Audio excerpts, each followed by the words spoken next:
C'est mon fils, porté disparu. Donc aujourd'hui vous avez une double fête. Mes amis, je vous félicite pour cette fête. Bonne fête de la victoire. Le défilé de la victoire le plus court de l'histoire, sans matériel militaire, a tout de même eu lieu aujourd'hui à Moscou. Vladimir Poutine, entouré d'un petit nombre d'invités, a fait plusieurs déclarations retentissantes. Il a de nouveau affirmé que le soldat russe avait sauvé l'Europe et il a également déclaré que l'exploit de la génération des vainqueurs inspire les occupants russes participant à ce que l'on appelle l'opération militaire spéciale. Il a également évoqué la prétendue menace de l'OTAN. Mais c'était. Et cette année, pour la première fois, lors du défilé de la victoire en Russie, on a fait défiler les épouses et les mères des occupants tués dans la guerre contre l'Ukraine. Et même cette image a montré l'ampleur de la tragédie.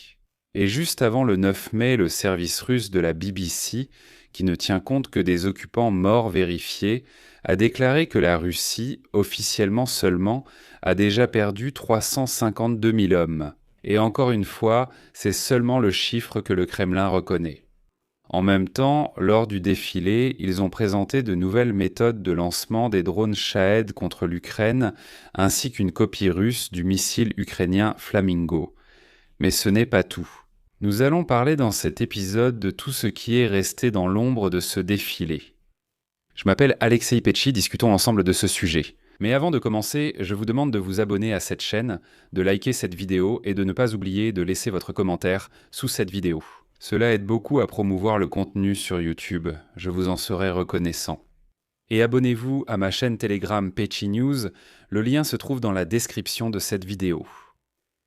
Alors, au début de cet épisode, j'ai spécialement inséré une courte vidéo de l'événement du régiment immortel en Russie, où une femme montre des portraits et dit que son fils a disparu lors de la guerre contre l'Ukraine. En réponse, on la félicite pour le jour de la victoire et on lui dit « Pour vous, c'est une double fête aujourd'hui. » C'est symptomatique de la Russie, où il devient plus difficile pour Vladimir Poutine de cacher l'ampleur des pertes dans cette guerre. Par exemple, à Chita, en Russie, le 9 mai pour la première fois, les épouses et les mères des militaires morts lors de l'invasion de l'Ukraine ont défilé sur la place centrale dans le cadre du cortège du défilé. Sur les images publiées, on peut voir que les femmes habillées de vestes identiques fermèrent le cortège en portant les portraits des occupants russes morts et déshonorés. Le sergent Bolchakov a participé à l'exécution des missions spéciales et de combats les plus complexes dans la zone de l'opération militaire spéciale. Elena Vladimirovna Konstantinova, la mère du sergent-chef de la garde. Mais le fond du problème, c'est que cette année, Vladimir Poutine lui-même a commencé à essayer de transformer le sujet des pertes à la guerre en un élan patriotique. Lors du même défilé, le présentateur dit que l'uniforme porté par les veuves et les mères des soi-disant héros de l'opération militaire spéciale est, je cite, un symbole de responsabilité, de fidélité et d'une foi inébranlable en ceux qui sont actuellement en première ligne. Pendant ce temps, avant la fête, certaines régions de Russie ont reçu des instructions du Kremlin exigeant de remplacer le mot « défilé » par « passage solennel ». Et de telles affiches sont effectivement apparues à Krasnodar, Oufa et Tcheliabinsk. Apparemment, il faudrait être plus prudent avec le mot « défilé de la victoire » alors que les troufions russes continuent ardemment de mourir en Ukraine. Et dans ce contexte, le service russe de la BBC publie des informations selon lesquelles le nombre total d'occupants russes officiellement reconnus comme morts depuis le début de l'invasion à grande échelle et jusqu'à la fin de 2025 s'élève à 352 000 personnes. C'est la conclusion à laquelle sont parvenus les journalistes après avoir analysé les listes nominatives des morts, les données du registre des affaires successorales et les statistiques judiciaires. Pour la première fois, cette estimation inclut non seulement les morts ordinaires, dont le décès a été enregistré par l'état civil, mais aussi ceux qui ont été reconnus comme morts ou portés disparus par décision de justice. Eh bien, vous comprenez que la mort d'un grand nombre d'occupants russes est tout simplement passée sous silence ou n'est pas reconnue. Et par exemple, pendant toute la durée de la guerre, d'après les données officielles, 90 000 soldats russes sont morts, mais leurs proches n'ont pas pu prouver leur décès, et ils ont dû passer par les tribunaux pour prouver qu'ils étaient en réalité morts depuis longtemps.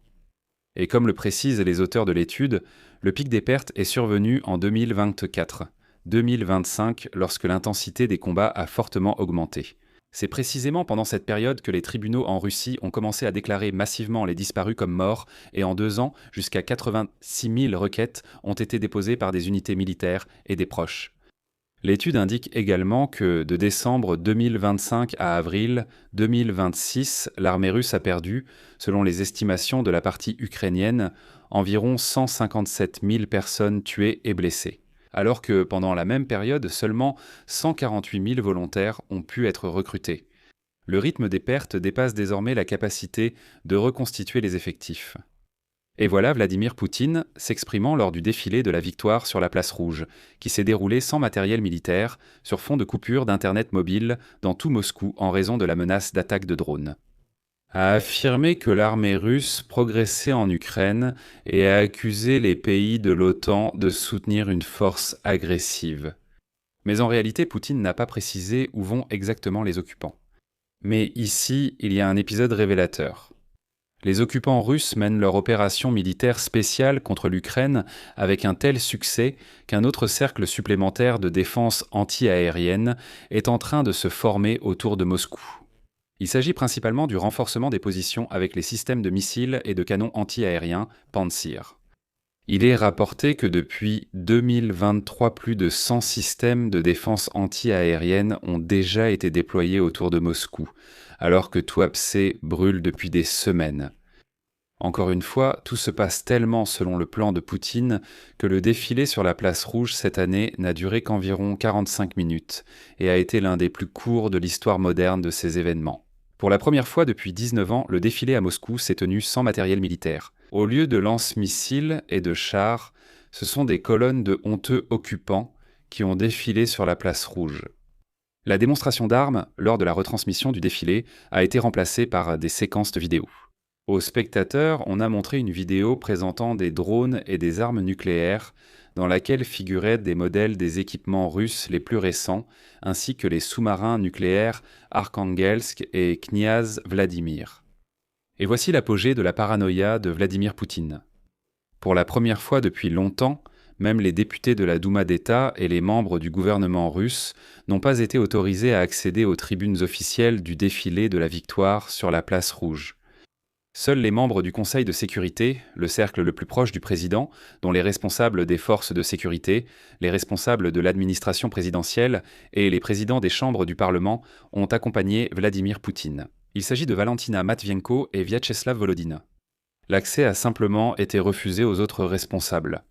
Et comme d'habitude, Vladimir Poutine était accompagné de la première dame de la Fédération de Russie, Alexandre Loukachenko.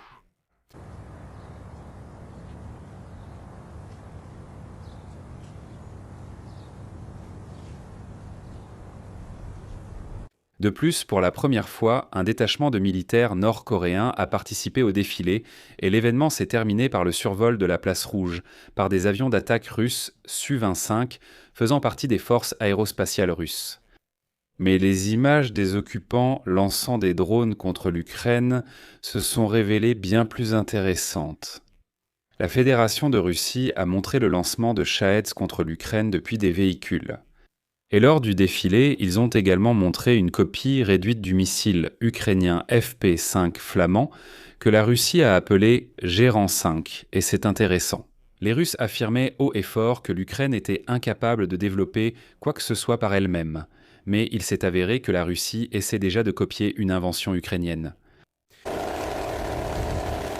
Les équipes de combat Gérant 2 et Gérant 5 préparent et lancent des drones dans le but de frapper des cibles militaires situées loin derrière les lignes ennemies. En ce jour de fête, notre personnel accomplit une mission de combat.